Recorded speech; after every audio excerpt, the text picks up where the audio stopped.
Здравейте, аз съм Виктория и това е моя втори клип, в който ще правим нещо по-различно, в смисъл не по-различно, ами с различни ластичета. Тези точно са за коса, но бих искала да видим какво ще се получи. И вместо да използваме кукичка и такова, за тези, които нямат такива работи, ще използваме два пръста и моливче. И да започваме. Така, взимате едно ластче и го поставяте така. Чакайте. Ето, да ви покажа. Завинтвате го на осмица и правите така. После взимате още едно, което поставяте нормално, в смисъл не го кръстосвате, и още едно, което също поставяте нормално. И сега взимате вашето моливче. Даже то се прави по-лесно само на ръце. Така, взимате най-долните ластчета и прехвърляте. После позабутвате малко надолу. Взимате едно ластче. Общо взето както се прави рибена кост, обаче с различни ластчета. И си продължавате до края на вашата гривничка. Можете даже малко да подръпнете.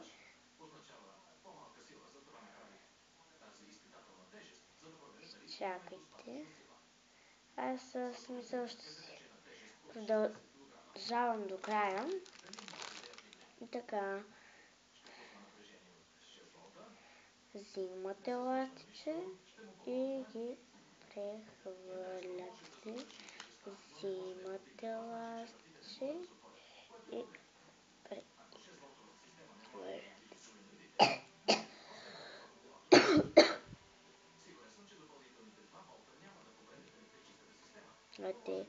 Взимате ластиче и си продължавате така до края на вашата гривна и накрая ето как се получава и накрая ще ви покажа какво се прави. Ето.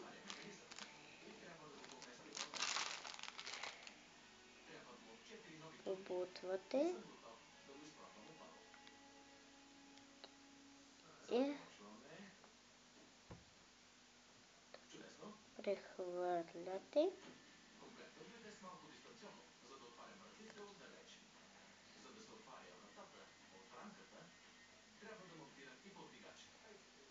Ето, тук издърпвайте малко, защото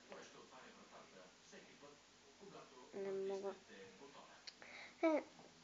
Накрая, нали, всичко ще оправиме. Така. Имате ластичка. И прехвърляте. Взимате ластичка и прехвърляте, побутвате и не ви става достатъчно. Аз спирам до тук да говоря и си нажавам по някой момент, аз се обадя. Пак да обяснявам, но това вас не ви засяга. Просто да не... И така, ако ползвате като мене същите ластчета,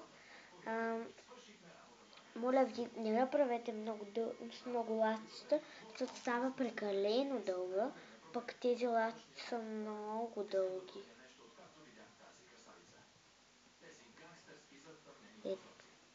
Много красиво се получава и аз последни вече пъти ще правя.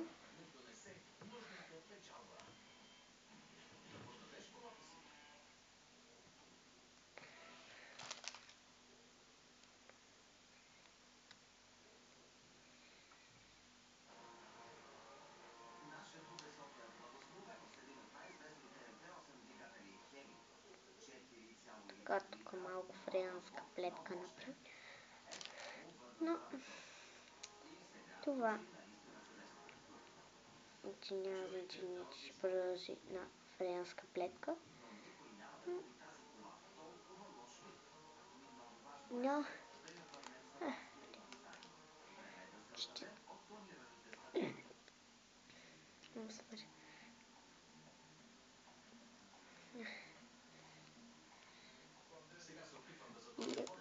продължавам.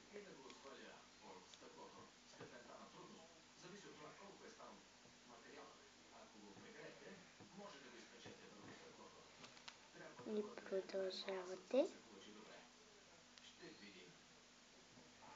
Ето така. И ако чувате някакви шумове от предаване, това е защото татко ми гледа предаване за коли, дето стоят с пазарят. Въпреки доброто им състояние, не мисля, че тези колела подхождат на колата. Искам да са по-ретро. Добрата новина е, че са от известна марка и имат добри гуми. Вероятно ще вземем $750 на пазара втора ръка, което е чудесно за сметката ни. И аз почти свърших. Момчета или момичета. То вероятно момичета, защото момичета повече ги обичате. Така.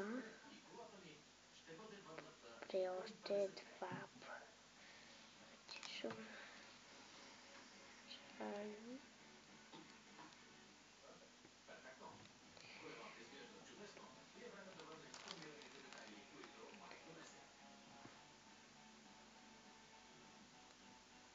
Те се сливат чудесно с детайлите, които имахме нужда от работа, и застаряващата кръстаница получи истински блеск. Сигурен съм, че ще привлече всеки потенциален купувач. Така, прехвърляте на едното пръстче и две. И това и издърпвате хубавичко на това.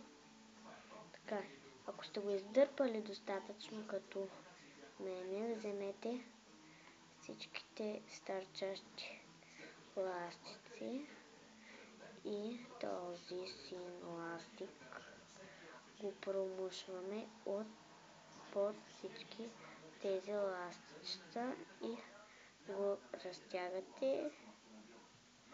И сега, както е така, едната част влиза по другата през дупчетата и се издърпва. И аз след малко се връщам, за да си взема кукички. Всичко изглежда добре. След като подобрих клубите, реших да се справя с липсата на видимост. Това са едни много забавни кукичка. Любимите ми куки. Аз имам и обикновени, но сега тея най-бързо успях да взема. Нямам много тези кукички, но си купих пакетче още едно. Тези са ми от днеска.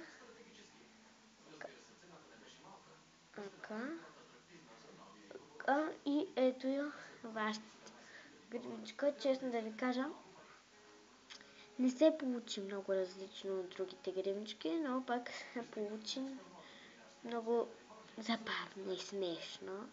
Чакайте, че аз смятам, че за мен, за моята ръка, скоро ще стане за ръката на татко. Пък то ще бъде много розово, така че ще махнем кукичката. И ще видите какво ще правим. Така. Взимате шанс. Ще може да я паркира навсякъде и да я заключва като нормална кола. Да забравим за малко за него, защото днес двамата с теб трябва да се насладим на това месото в красивата дингарска провинция. И всъщност въобще не ви трябва кукичка. Така навивате. Не, всъщност се ви трябва кукичка. Извинявайте. Просто за първ път ги правя тези с такива ластичета. Така. И закачате. Може да не ми се вижда от ръката, за това съжалявам, но просто трябва да си го направя. И ето я, вашата интересна гривничка. Даже не я разтягайте много, защото ето, това беше от мен. Бай-бай!